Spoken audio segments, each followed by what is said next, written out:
to the 40K Fireside podcast, where we discuss everything to do with competitive Warhammer 40K with your hosts Vik VJ and David Gaylord.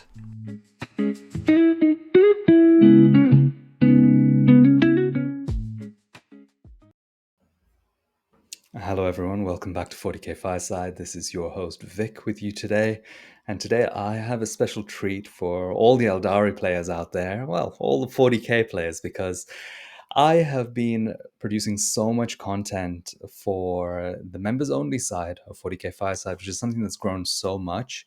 Um, the Aeldari part of that has been huge. Our Discord has been buzzing with activity, and after every tournament that I go to with Aeldari, and I've been to a few now with Aeldari, particularly Ynnari, I've been making videos talking about strategies and keys to success with Aeldari.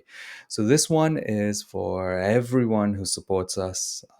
I wanted to make a video that had an extremely wide range of advice to allow everyone to get some more consistency in their 40k games. This is going to be particularly applicable to all the Aeldari players there, but anyone who's trying to improve their micro strategy, their list building, this video is going to have something that I hope you find useful. Now, Dave did a very similar video called 5 mistakes that you can do with Ultramarines, which is the previous public 40k Fireside video before this one. I would definitely recommend checking that out. That is an incredibly good video. Dave has also done an incredible job creating the 40k Fireside website, and he's got his masterclasses that he's done on there, but I'm also going to be working on some masterclasses over time. At the moment, I've been playing quite a bit with Emperor's Children, and of course with Aeldari, I've been playing loads, so hopefully I can create some longer content videos, hours of content that can be kind of interesting for people if they wanted to pay a little bit extra to get hold of that. But let's focus on what we're going to do today. Now, Aeldari have been out for a little bit, and they have been overall quite successful in the meta. They are a very strong army with a good set of rules. However, what's interesting is that it's not always sunshine and rainbows. I think a lot of people can attest to a couple of different patterns in competitive play with Aeldari. One of them is that when your opponent doesn't quite know what the rules are for Aeldari, you really can feel in control of the entire game. But it's an extremely different proposition when your opponent has an understanding of the Aeldari rules and knows exactly what to do to create you the most pain and suffering when you're playing your game. And at that point, I feel that Aeldari does drop off a little bit. The other play pattern is where it often looks like if you're an Aeldari player or if you watch any games where Aeldari are playing, the first 3 turns, maybe the first 2 turns of the game, while the Aeldari player has a wide range of resources that cover and apply threat to a large area of the board, it can feel like the Aeldari player can do absolutely anything, and the opponent is completely locked in place with no good options left. But if you look at the game again around turns 3 and 4, when the Eldar player has lost a few of their resources, even if they have traded favorably for those, after they've lost a few resources, there becomes wider areas of the board where they don't express enough threat, particularly against certain targets where they may have lost their answers for it, and the opponent can enter those spaces more safely. Whereas the Eldar player, every single one of their units dies to, the stuff that your opponent's army doesn't normally kill, means that you run out of safe space to go in, and the game starts to snowball a little bit against the Eldar player. And I think a lot of people have seen this at higher competitive ends of play, where Eldar and even Ynnari are not really doing so well. They're not winning tournaments. And if you talk to a lot of top players, they actually feel pretty excited or happy if they get a Ynnari pairing later on in the tournament, because a large number of the kind of A tier, the stronger tier of armies, actually have pretty good matches into Eldari. Saying that though, Ynnari and Aeldari played to a high level can provide answers as long as you get your player pattern, skill, list building, everything perfectly in line. So this video is going to kind of be a little bit more focused to high-end optimized patterns of play, because I think everyone gets value out of those. But I know a lot of people have completely different levels of experience in competitive Warhammer. So I'm also going to be providing more of the kind of basic core knowledge that you need. So there's going to be a little bit of that, but the majority of the video is going to be based on high level strategy and micro optimizations that you can do to your play patterns to improve the consistency of your success of winning Pariah Nexus mission games with Eldar. So let's move on to number one. So this is the foundation of success, really, is your list building and how you go about it. Now, there are a lot of things in Eldari that I feel are not very intuitive and also quite difficult with the way that points come in our codex. It's hard to get really strong answers for everything. And at the moment, there are three different kinds of types of enemy units that Eldar will tend to face, and everyone will tend to have in their list. One is infantry, one is kind of elite, slightly tougher infantry, kind of those mid-tier Terminator-esque kind of things. And then we've got kind of the monsters and vehicles, which are on the very heavy end. Now, I think a lot of Eldari players have found that when opponents skew into one of these things, it can be really hard to have enough answers in your list to deal with them, and you can almost feel overwhelmed by it. But Eldar do have a little bit of an answer to everything. Now, I think that there are correct and wrong things that you can do. The incorrect thing is to say, okay, my meta is very heavy on tanks, so I'm going to lean into anti tank at the expense of my anti elite and my anti infantry units. I think if you do that, there's a very high chance that you get a negative pairing where you go into a lot of infantry or even a medium amount of elite infantry. And then you find that you don't actually have the resources to deal with that because you've skewed so heavily into tanks, anti tank. Aeldari, the correct way of list building in Aeldari, in my opinion, is creating versatility, is creating an answer to everything without skewing your list too heavily and using your answer in the correct way.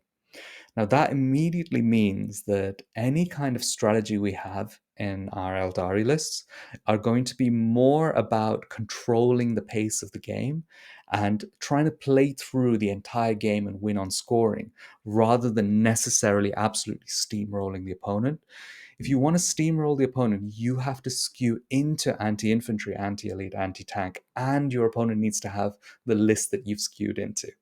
For example, if you take loads of fire dragons and fire prisms and your opponent turns up with a Chaos Knight army, you're going to be in a pretty good place because you're going to be able to kill them really, really fast and get a big win out of the game. But if you use the same list against a really hoardy guard list, you're going to have a much tougher time. Your fire dragons are going to kill two guardsmen or kill a Chaos Knight. Those two things are very, very different. So, in my opinion, when we're creating our lists, the ideal way of doing it, the most engaging way, the best way to express your skill level is to have really good, solid answers to each of these without skewing too heavily. For example, the units that I've placed on the screen here are the answers. The units directly above them, so fire dragons are directly below anti-tank. They're a hard anti-tank answer. Dark Reapers are an okay anti-tank answer, but also an okay anti-elite. Howling Banshees are brilliant anti-elite, but actually they do have some applications for anti-tank as well. And then we have anti-infantry options, which are really good in Swooping Hawks and Wind Riders. Now, having, for example, if we made a list with no Swooping Hawks, no Wind Riders, so we're very light on anti-infantry, we're going to struggle a lot into things like 20 Death Corps of Krieg or a little Accursed Cultist brick. You might have a Green Tide list, and you just end up with no answers at all. So you want to make sure you have some anti-infantry. You need your anti-elite because if you, for example, make a list with no Dark Reapers or Howling Banshees, you're going to find yourself very low on AP to get through Terminator bodies. These units are just good into a wide range of targets as well because anti-elite allows you to kill some infantry and some tanks as well. So this is the part of your list building that you really want to lean into. And anti-tank, things like fire dragons are not good into anything else. So if you're going to include them, you want to include it really sparingly, but you also don't want to completely avoid and neglect those units. Now, there are other mistakes that you can do in list building, such as what we see on here. So, Eldar can be extremely character heavy if you want them to be. The characters, however, are quite expensive, and they often compete with having more units in your list. For example, you could take Fuegan, or you could take another 5 fire dragons. Now, they're going to be different in different ways. Fuegan can attach to a unit of fire dragons, making that unit stronger, adding some melee, adding a get back up. But at the same time, if your role that you need Fuegan to cover or your list needs to cover is anti tank, you will be better off with just a unit of 5 fire dragons who will more reliably kill a single vehicle than Fuegan could do on his own. And you'd also save 10 points in the process. So, my recommendation would be with any of the characters, Phoenix Lords, Farseers, just be a little bit careful how many points you're investing into them. Having a little bit of them so that you can have an extra tool in your list is fantastic. That's exactly what you want in an Eldar list. You want an answer. But what you don't want to do is take so many of them that you actually don't have enough resources to play the entire game. The autark on the right side of the screen is a very unique exception to this because the autark really opens up your Howling Banshee units. The output profile, when you have an autark added to that unit, just tips it over the edge where you get consistency. Still, not enough consistency necessarily to kill 5 Marines and a character in the unit. Mathematically, you're right around average to do that, but mathematically being average means a 50% failure rate. So you're going to have to overcommit into things like that. But if you don't have the character in there, your Howling Banshee unit is so incredibly swingy that I think a lot of players have found adding autarks as your character of choice if you're going to add any characters to your list actually quite powerful. All right, let's move on to some more core knowledge. So every single army in the game in Pariah Nexus is winning the game by scoring their primary and their secondary scoring. Now, Eldar can do a lot of this very beautifully. I know if you read online, people will say, oh, Eldar are really awful at primary. But actually, you know what? They have challenges that a lot of armies in the game have. But they also have solutions that a lot of armies in the game don't have. So on the board, we have 3 particular units here. We've got the Warp Spiders, we've got some Rangers, and we've got some Storm Guardians. These are the typical units that come to my mind when I think about how we're going to do our macro strategy. Now, the macro strategy is our core element of scoring where we get up the bulk of our points in our list. So we're going to score a chunk of primary and a chunk of secondary no matter what. And then the game outcome is determined by the little bits of extra things we can do to sneak a bit more primary, sneak a bit of secondary, sneak a bit of primary denial, and sneak a bit of reducing the opponent's ability to score a secondary. The combination of those elements is what determines how you win, and scoring your macro strategy with Eldar can be demonstrated quite nicely on TTS. So I'm just going to switch my screen over to Tabletop Simulator. And on the screen here, we've got 5 ranges sitting on a little objective just over here. And this board has got an objective on the home here. It's a Crucible of Battle board, which is what this deployment zone is here. And we've got 3 No Man's Lands objectives, and the opponent's deployment zone is over on this side. This is a UKTC setup, which has quite good line of sight blocking on the objective just outside your deployment zone.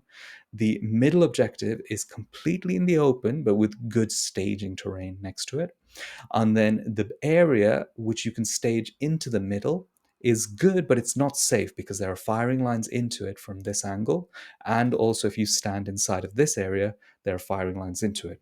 The rest of your deployment zone is pretty safe here. You can hide your units in there.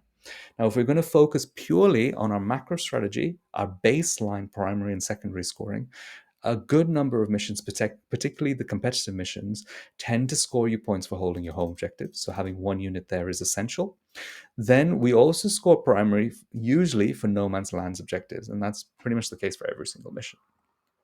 Now, one thing that I would recommend is that generally you want to try and lock down your expansion objective. So in this case, I put 10 Swooping Hawks, 5 Howling Banshees in front of them with an autark here, placing 16 OC onto this objective. This is very locked down.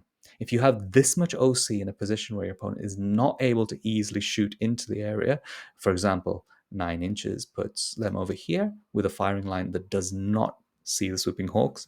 And in the same way, if we draw a line, I love doing this on TTS, if we draw a line between these two ruins here, that's what this white line is here.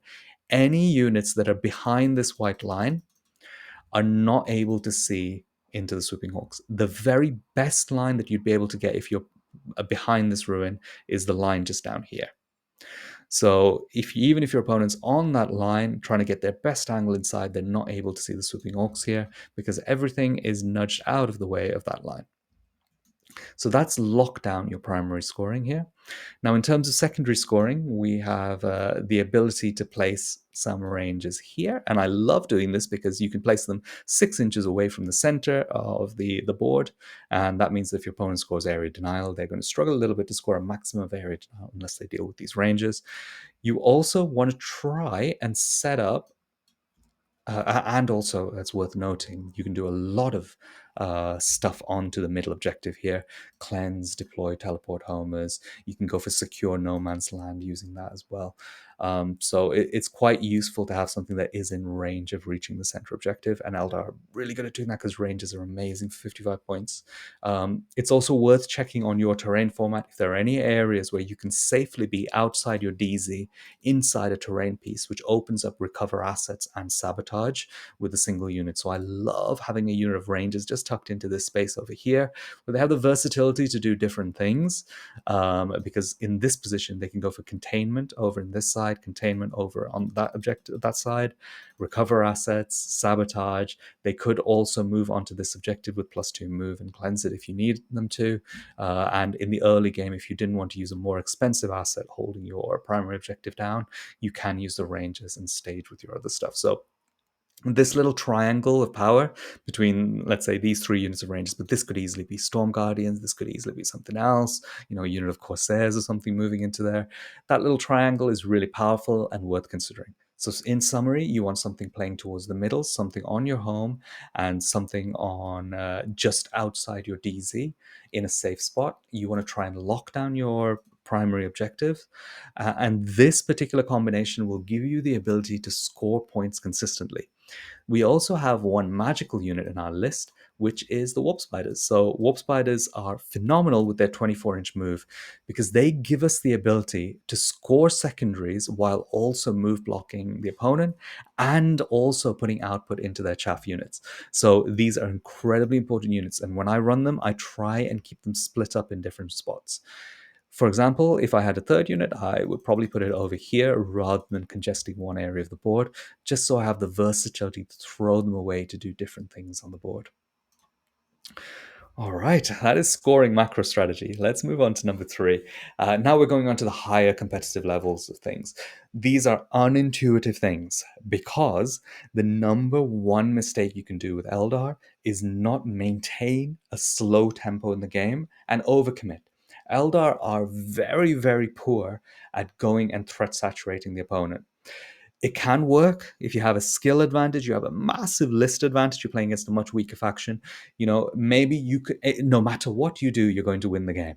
That can be the situation, but we're going to imagine that's not the case. You're playing against a really good opponent. They know what your army does, and they're also playing a really strong army. The number one mistake you can do as the Aeldari player is put all the cards in their hand by overcommitting and threat saturating. Now, the reason for that is Eldar are very fast. They can commit multiple units to one space, but they have 2 critical weaknesses. One is their actual output is not as high as people think it is. The consistency of it is a little bit questionable. We don't do so much damage that we will always kill our target. It's more that we do a good amount of damage, but we need to combine things to actually kill stuff. So our trading efficiency starts to go really down when we have to use 2 or 3 units to achieve the kill of a certain target. That's really easy to do in a safe way if your opponent is running into you and you're attacking in areas you want to be. But if you're overcommitting into their deployment zone, you are suiciding your units. Your units are definitely dying. And you're going to have to commit a lot to get any value out of it. I'm going to show this on TTS with one particular example here. Now, I have a couple of rhinos here. Let's say they're Emperor's Children's rhinos.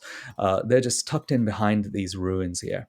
Now, let's use the stuff that we have here, which is a wave serpent that contains 5 fire dragons, a unit of howling banshees, and we have a warp spider unit here.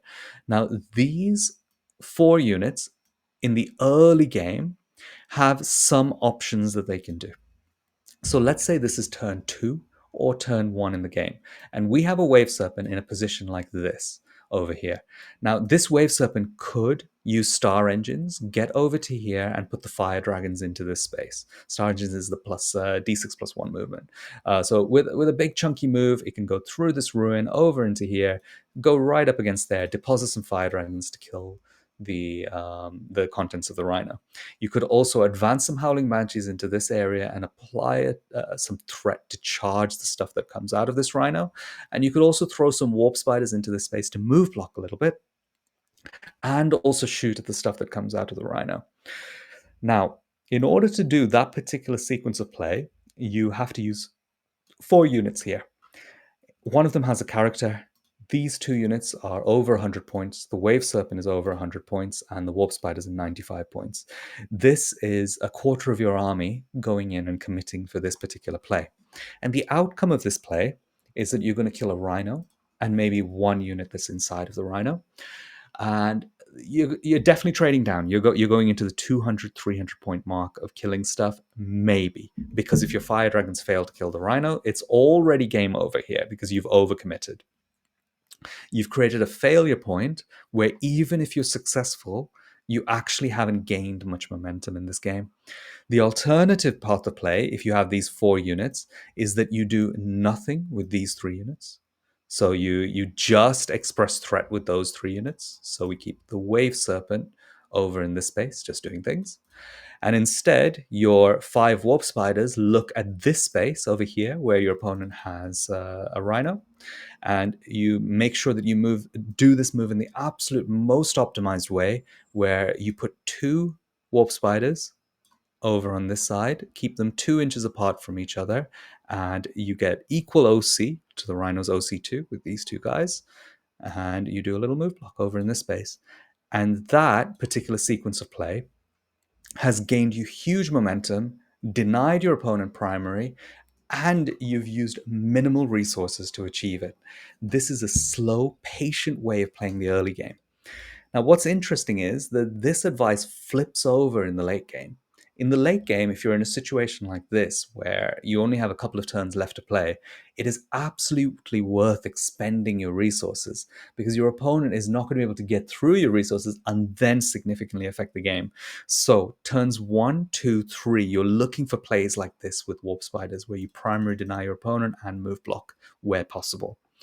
And then turns 4 and 5, you're looking for the overwhelming threat saturation, using your speed to chuck 20 models into this small space and killing your opponent. Your opponent then reacts to it, but you have then moved into the space behind it and managed to score the final points that you need to win the game.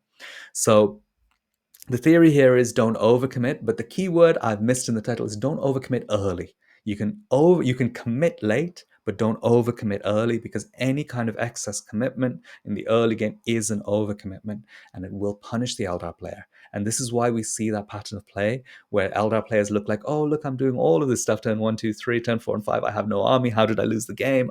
Even the audience can't believe the Eldar player lost the game. So just watch out for that one. The next one is managing pressure. Now, this is an interesting one. On the member side, I have done a 35-minute deep dive into Emperor's Children versus Aeldari and how to look at it from both perspectives, as both the Emperor's Children player trying to apply pressure and the Aeldari player trying to manage pressure. The Emperor's Children game is the perfect example to use for managing pressure, high pressure armies. I've got orcs on there as well. They're one of the only few other armies that truly do this, where they threat saturate you. They move their army into the middle of the board, kind of half in the open, and then like, okay, what are you going to do? Bang, they hit you the next turn and they win the game. So managing pressure is one of the hardest concepts in Warhammer 40k, and one of the questions they get asked the most. How do I deal with this World Eaters army? It seems like no matter what I do, they just hit me in 100 places. Now, the strategy for dealing with managing pressure is slightly different to your normal playstyle. The playstyle that I've been talking about over here is very much what we do for at least from the macro strategy perspective, what we do for dealing with other take all comers armies, anything that isn't pressure. What we need to do with pressure armies is control the resources that your opponent is able to interact with. We're going to be very deliberate with what the opponent can interact with and just make sure that they can't deal with the squishy center of our army, the stuff that we don't want them to interact with, but they're only going to interact with stuff that is either worthless or is detrimental for them to attack. Now, for Eldar terms, that means that what we don't want is them engaging with the swooping hawks over here. So we're going to take these swooping hawks out of this space. We're going to leave the opponent with an option of dealing with these 5 Howling Banshees over here. If they want to charge into the Howling Banshees and go around the side, we're going to make sure that we do all our movement absolutely perfectly. We get our Howling Banshees in a nice, safe position there. If they charge in, they have a good chance of losing their entire unit to fights first.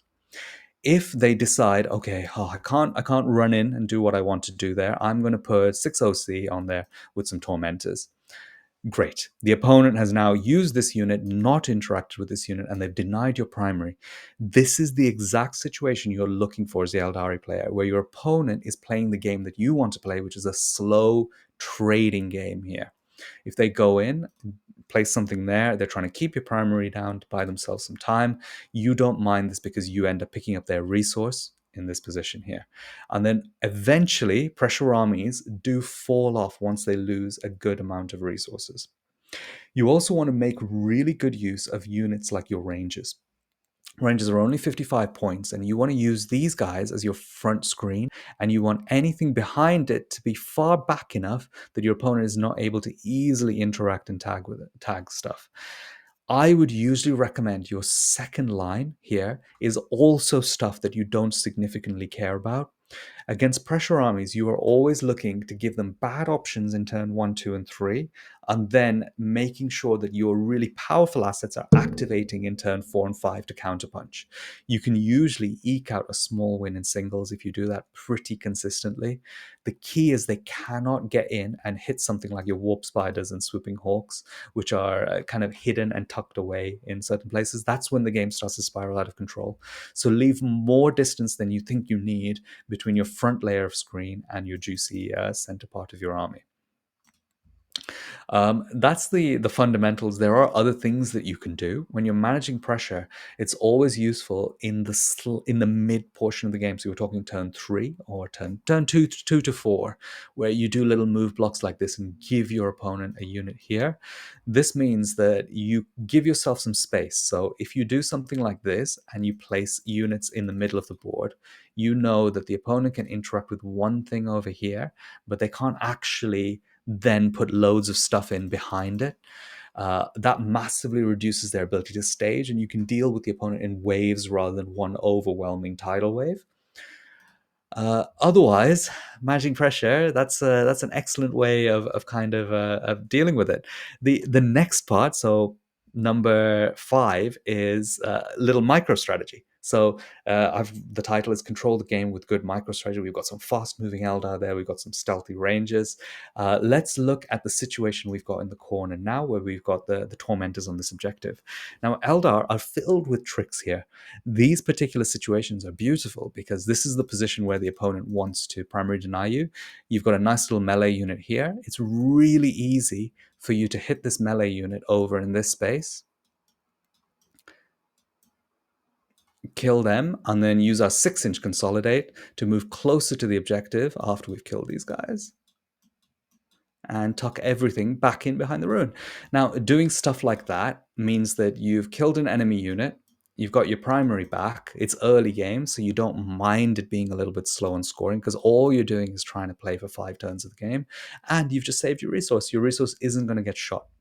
That's very important. Actually, managing pressure. This is an important point here. Both of the armies that I showed for managing pressure are armies that can punch and also have shooting elements.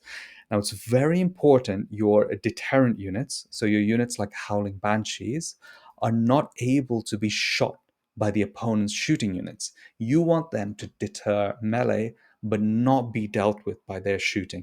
So it's extremely important that you do not stage your melee, anti-melee pieces that are very fragile, like Howling Banshees, in spaces like this where your opponent could put some Noise Marines here. If you're going to do that, you have to make sure to move block and stop the Noise Marines or kind of flash kits or whatever fancy unit orcs use nowadays for shooting from going and just wiping the Howling Banshees. That is a trade they will take every time. You want to be staged in further back and only activating in the later part of the game, or you want to be tucked in really nicely like this, where your opponent can't quite get around to shoot you.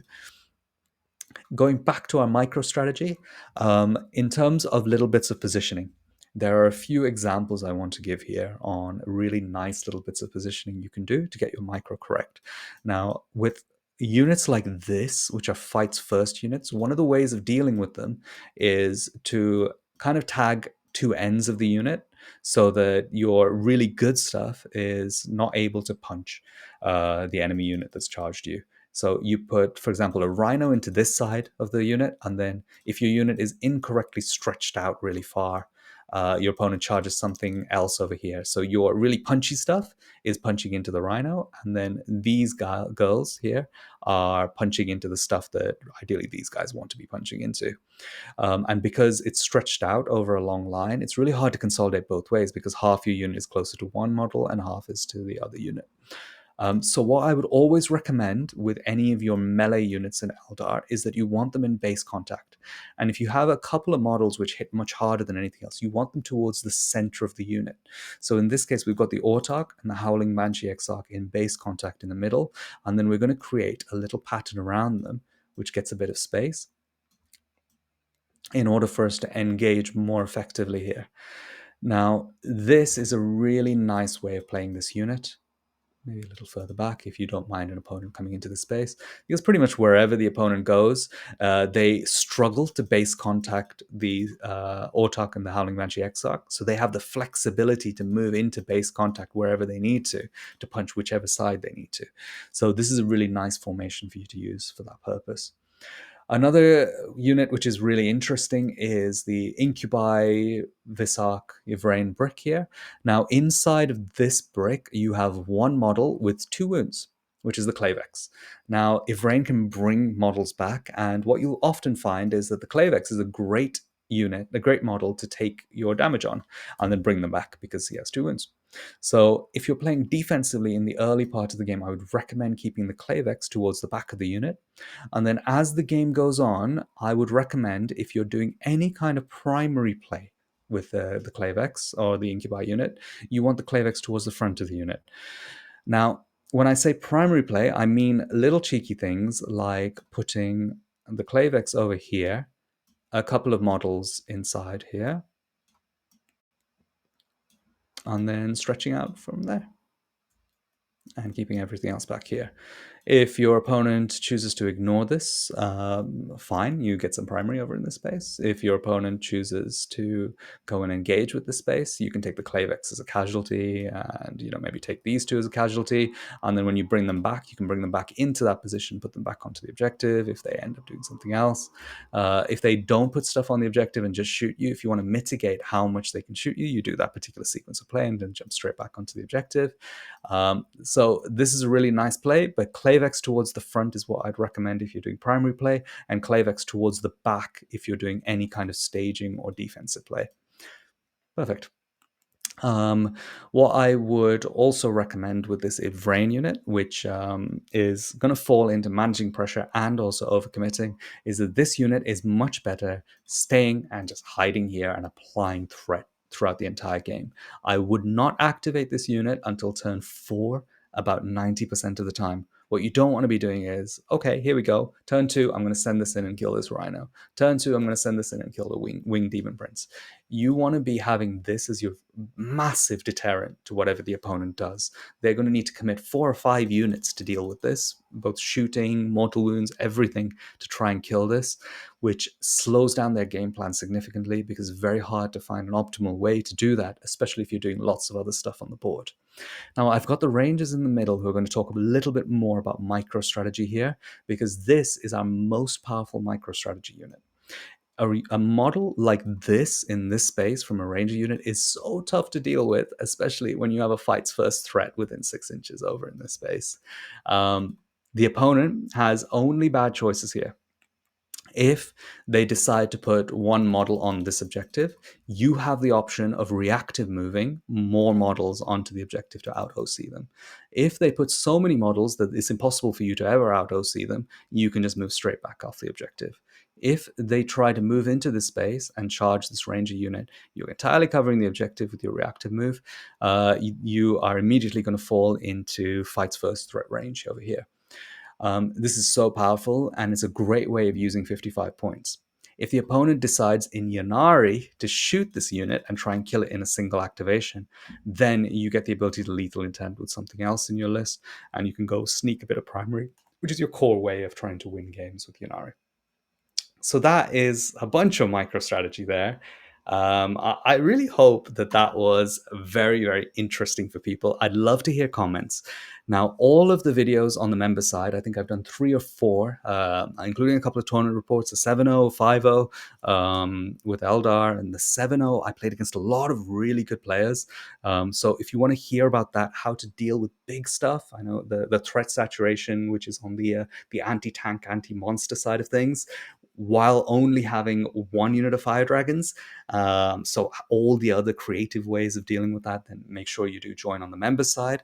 The other bit of membership that would be really good for Aeldari players is making sure not to just join at the base level. If you join at the Phoenix Lord level, aptly named, you can join the Discord, and the Discord, we get hundreds of messages.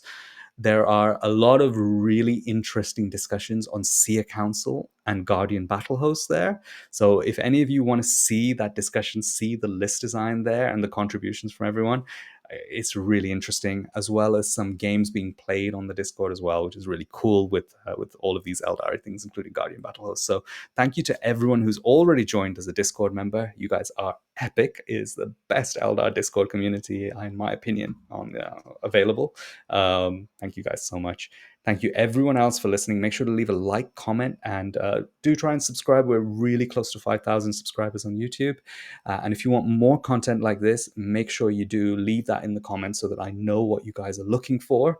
I hope you found this amazingly useful. And as always, see you all next time by the fireside.